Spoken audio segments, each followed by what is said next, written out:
In this video, we are going to show you the period lock and why it's important. Previously, users could make style changes in the past after accountants had inputted their numbers. The period lock locks the accounting period so no changes can be made into the past. Let's start off by moving up to Setup and down to Accounting Setup. At the bottom left, you'll see Closeout Options. We will open this up, and up at the right, we'll just edit. The first criteria on this page is to automatically close out accounting periods. From here, we can choose a time frame we would like to do this, each year, month, or day. But most importantly for this video, we have the ability to lock the general ledger from changes. And we can do this at different time frames also.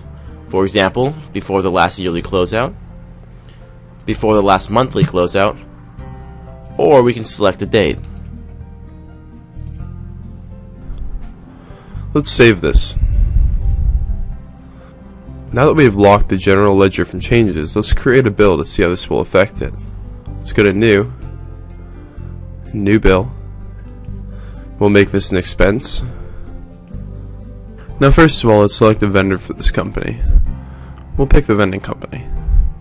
Now let's select an item type. We'll make this an expense. And for description, we'll put permits.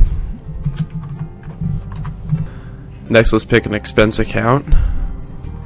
And we'll put miscellaneous expense. One quantity, no units, and the unit cost will be $3,600. Now in order to see how the period lock works, we're going to make the invoice date for this bill before the period. So I'll go back to, let's say November. Just pick, say, the 11th. Now let's go up to the right and click Save. As you can see, the invoice date is in this period, but in your general ledger it will show up as today's date. Let's click OK. Now we'll name this expense permits. We'll put in the unit cost. Let's say it was $3,600. Now in order to test the period lock, let's go to the invoice date and put it before the period. Now let's save this bill. As you can see, there's a pop-up. The general ledger is blocked against all changes on or before 7/1/2012. This means that the invoice date will show up as the date I entered, but the entered date will show up as today's date and not Monday, November 14th, 2011.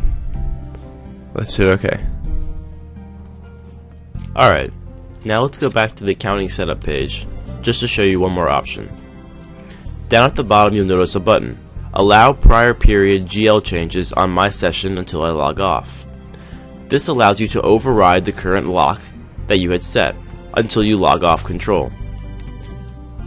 Also note that you can give access to this option to others through security rights.